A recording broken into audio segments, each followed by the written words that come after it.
بسم الله الرحمن الرحيم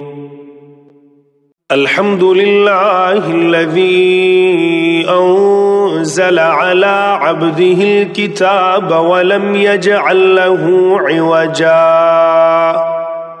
قيما لينذر بأسا شديدا من لدنه ويبشر المؤمنين الذين يعملون الصالحات أن لهم أجرا حسنا ماكثين فيه أبدا وينذر الذين قالوا اتخذ الله ولدا ما لهم به من علم ولا لآبائهم كبرت كلمة تخرج من أفواههم إن يقولون إلا كذبا فلعلك باخع نفسك على آثارهم إن لم يؤمنوا بهذا الحديث أسفا إنا جعلنا ما على الأرض زينة لها لنبلوهم أيهم أحسن عملا وإنا لجاعلون ما عليها صعيدا جرزا أم حسبت أن أصحاب الكهف والرقيم كانوا من آياتنا عجبا إذ أوى الفتية إلى الكهف فقالوا ربنا آتنا من لدنك رحمة وهيئ لنا من أمرنا رشدا فضربنا على آذانهم في الكهف سنين عددا ثم بعثناهم لنعلم أي الحزبين أحصى لما لبثوا أمدا نحن نقص عليك نبأهم بالحق إنهم فتية آمنوا بربهم وزدناهم هدى وربطنا على قلوبهم إذ قاموا فقالوا ربنا رب السماوات والأرض لن ندعو من دونه إلها لقد قلنا إذا شططا هؤلاء قوم اتخذوا من دونه آلهة لولا يأتون عليهم بسلطان بين فمن أظلم ممن افترى على الله كذبا وإذ اعتزلتموهم وما يعبدون إلا الله فاهووا إلى الكهف ينشر لكم ربكم من رحمته ويهيئ لكم من أمركم مرفقا وترى الشمس إذا طلعت تزاور عن كهفهم ذات اليمين وإذا غربت تقرضهم ذات الشمال وهم في فجوة منه ذلك من آيات الله من يهد الله فهو المهتد ومن يضلل فلن تجد له وليا مرشدا وتحسبهم أيقاظا وهم رقود ونقلبهم ذات اليمين وذات الشمال وكلبهم باسط ذراعيه بالوصيد لو اطلعت عليهم لوليت منهم فرارا ولملئت منهم رعبا وكذلك بعثناهم ليتساءلوا بينهم قال قائل منهم كم لبثتم قالوا لبثنا يوما أو بعض يوم قالوا ربكم أعلم بما لبثتم فبعثوا أحدكم بورقكم هذه إلى المدينة فلينظر أيها أزكى طعاما فليأتكم برزق منه وليتلطف ولا يشعرن بكم أحدا إنهم إن يظهروا عليكم يرجموكم أو يعيدوكم في ملتهم ولن تفلحوا إذن أبدا وكذلك أعثرنا عليهم ليعلموا أن وعد الله حق وأن الساعة لا ريب فيها إذ يتنازعون بينهم أمرهم فقالوا ابنوا عليهم بنيانا ربهم أعلم بهم قال الذين غلبوا على أمرهم لنتخذن عليهم مسجدا سيقولون ثلاثة رابعهم كلبهم ويقولون خمسة سادسهم كلبهم رجما بالغيب ويقولون سبعة وثامنهم كلبهم قل ربي أعلم بعدتهم ما يعلمهم إلا قليل فلا تمار فيهم إلا مراء ظاهرا ولا تستفت فيهم منهم أحدا ولا تقولن لشيء إني فاعل ذلك غدا إلا أن يشاء الله واذكر ربك إذا نسيت وقل عسى أن يهديني ربي لأقرب من هذا رشدا ولبثوا في كهفهم 300 سنين وازدادوا 9 قل الله أعلم بما لبثوا له غيب السماوات والأرض أبصر به وأسمع ما لهم من دونه من ولي ولا يشرك في حكمه أحدا واتل ما أوحي إليك من كتاب ربك لا مبدل لكلماته ولن تجد من دونه ملتحدا واصبر نفسك مع الذين يدعون ربهم بالغداة والعشي يريدون وجهه ولا تعد عيناك عنهم تريد زينة الحياة الدنيا ولا تطع من أغفلنا قلبه عن ذكرنا واتبع هواه وكان أمره فرطا وقل الحق من ربكم فمن شاء فليؤمن ومن شاء فليكفر إنا أعتدنا للظالمين نارا أحاط بهم سرادقها وإن يستغيثوا يغاثوا بماء كالمهل يشوي الوجوه بئس الشراب وساءت مرتفقا إن الذين آمنوا وعملوا الصالحات إنا لا نضيع أجر من أحسن عملا أولئك لهم جنات عدن تجري من تحتهم الأنهار يحلون فيها من أساور من ذهب ويلبسون ثيابا خضرا من سندس واستبرق متكئين فيها على الأرائك نعم الثواب وحسنت مرتفقا واضرب لهم مثل الرجلين جعلنا لأحدهما جنتين من أعناب وحففناهما بنخل وجعلنا بينهما زرعا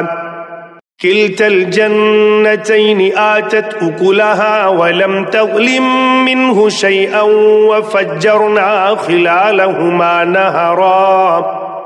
وكان له ثمر فقال لصاحبه وهو يحاوره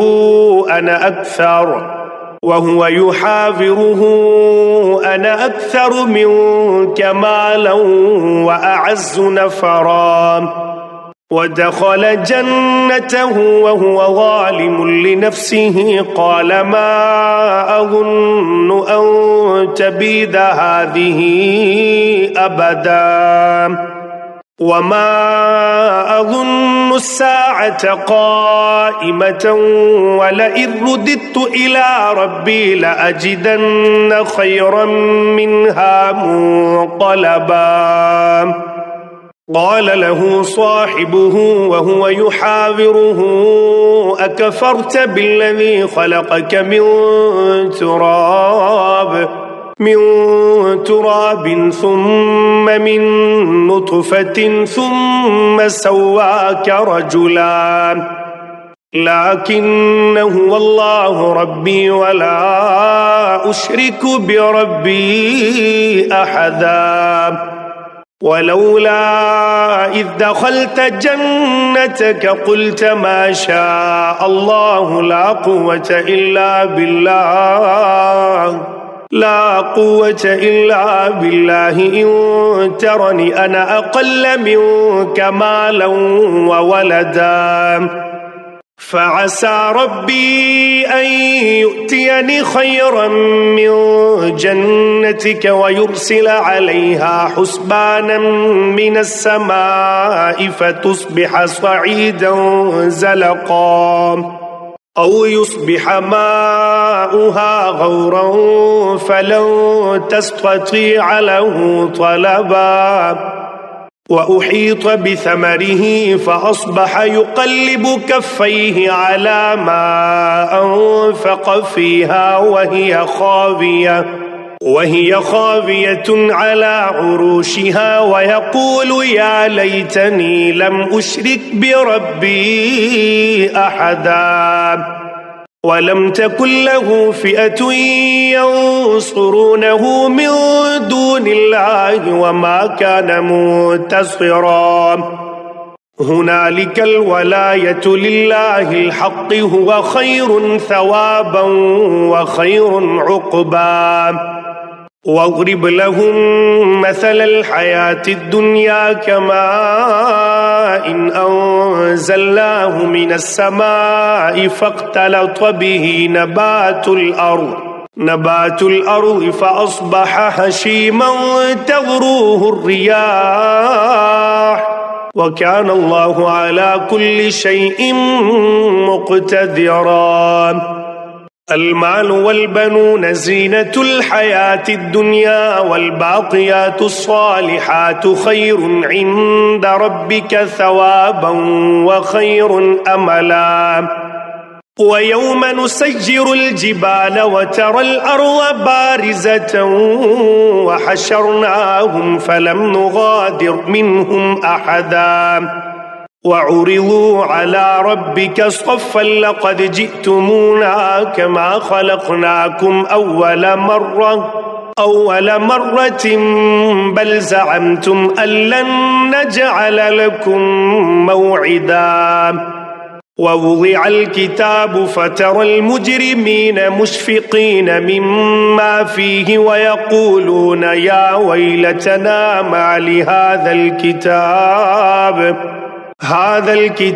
لا يغادر صغيرة ولا كبيرة إلا أحصاها ووجدوا ما عملوا حاضرا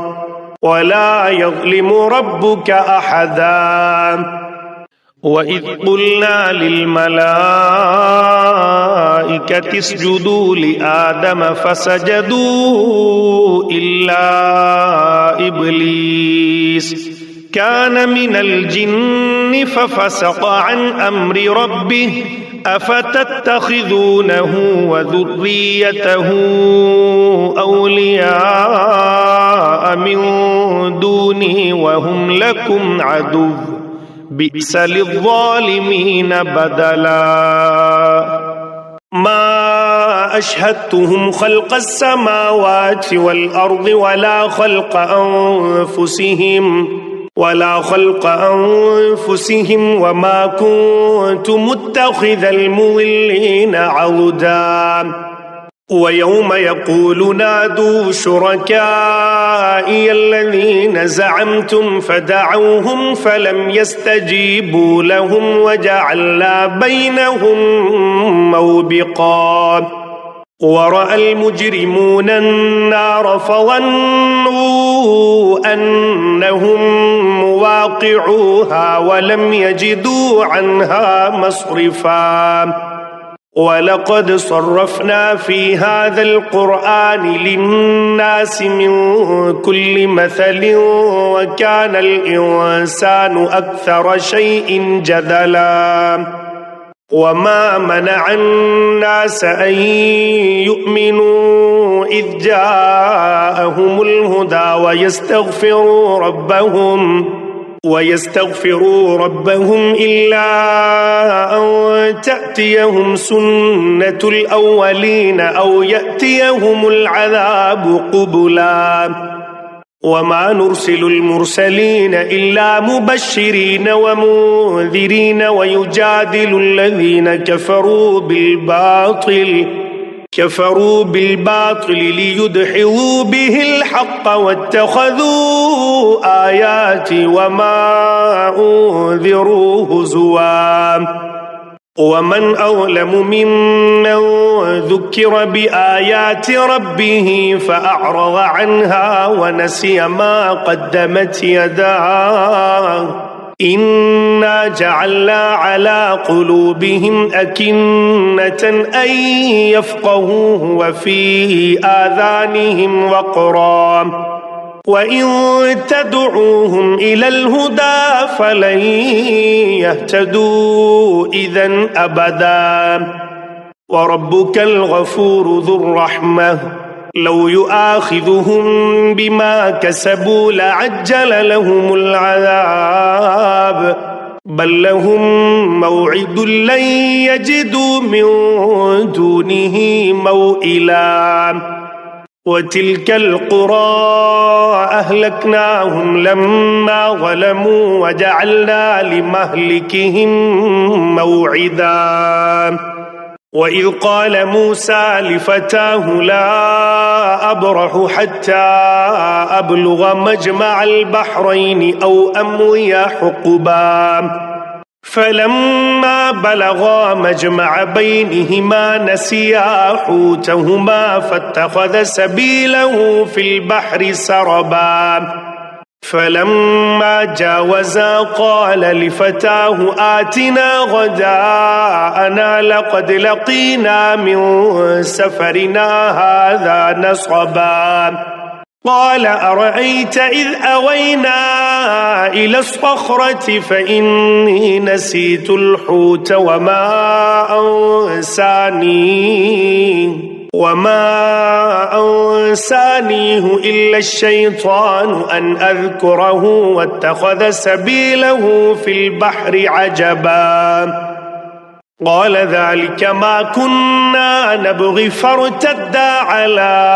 آثارهما قصصا فوجدا عبدا من عبادنا آتيناه رحمة من عندنا وعلمناه من لدنا علما قال له موسى هل أتبعك على أن تعلمني مما علمت رشدا قال إنك لن تستطيع معي صبرا وكيف تصبر على ما لم تحط به خبرا قال ستجدني إن شاء الله صابرا ولا أعصي لك أمرا قال فإن اتبعتني فلا تسألني عن شيء حتى أحدث لك منه ذكرا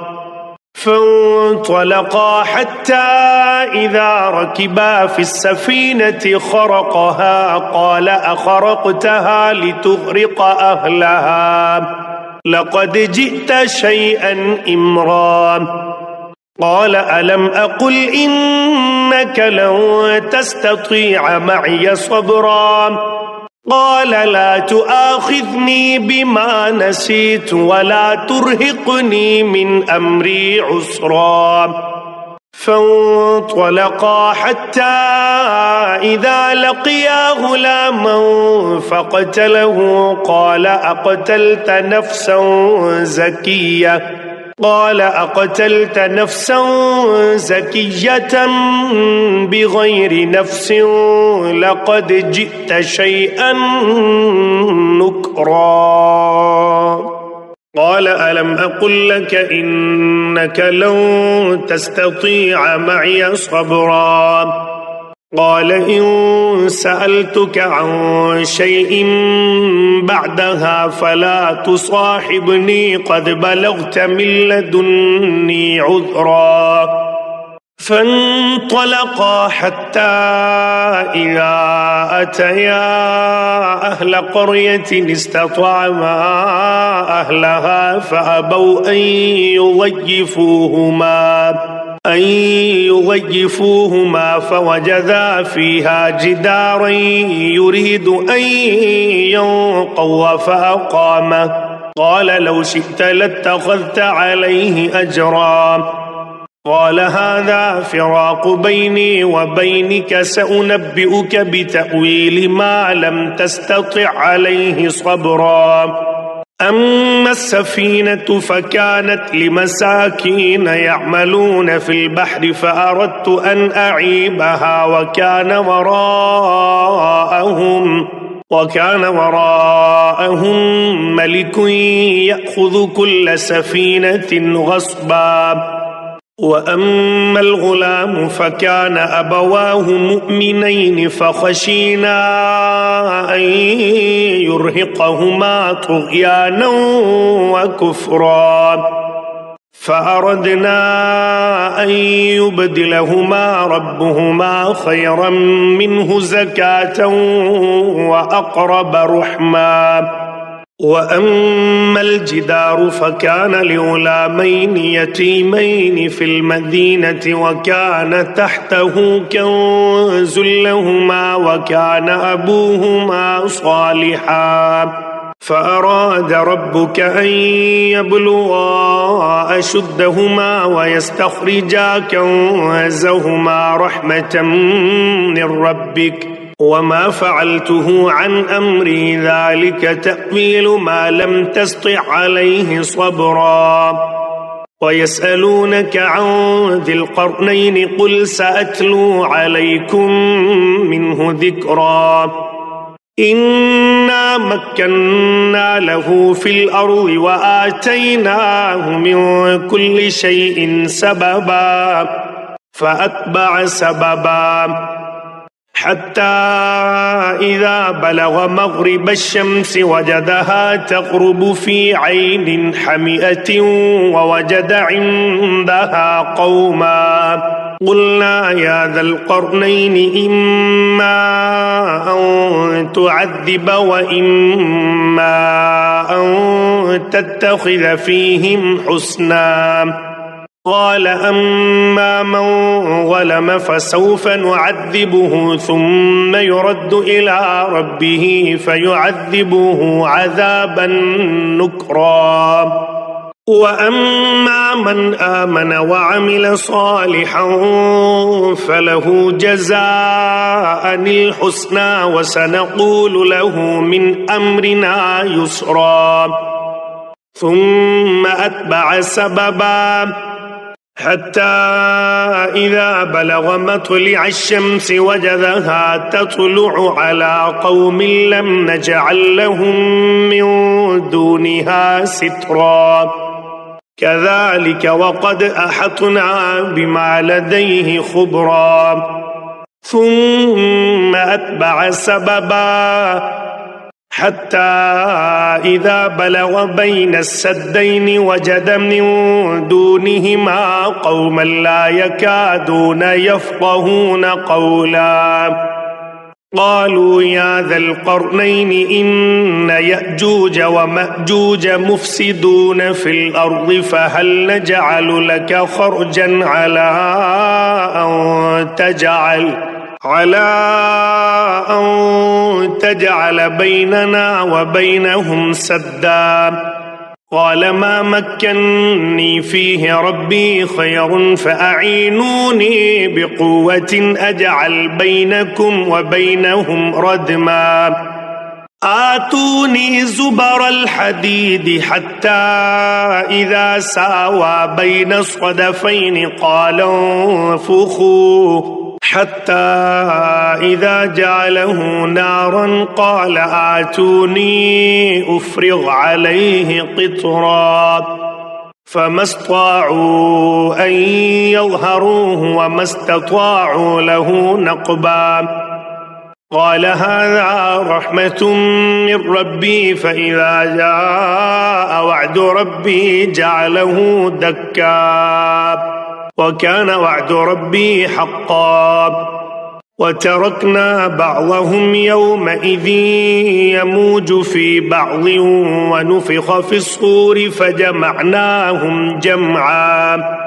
وعرضنا جهنم يومئذ للكافرين عرضا الذين كانت أعينهم في غطاء عن ذكري وكانوا لا يستطيعون سمعا أفحسب الذين كفروا أن يتخذوا عبادي من دوني أولياء إنا أعتدنا جهنم للكافرين نزلا قل هل ننبئكم بالأخسرين أعمالا الذين ضل سعيهم في الحياة الدنيا وهم يحسبون أنهم يحسنون صنعا أولئك الذين كفروا بآيات ربهم ولقائه فحبطت أعمالهم فلا نقيم لهم يوم القيامة وزنا ذلك جزاؤهم جهنم بما كفروا واتخذوا آياتي ورسلي هزوا إن الذين آمنوا وعملوا الصالحات كانت لهم جنات الفردوس نزلا خالدين فيها لا يبغون عنها حولا قل لو كان البحر مدادا لكلمات ربي لنفد البحر قبل أن تنفد كلمات ربي ولو جئنا بمثله مددا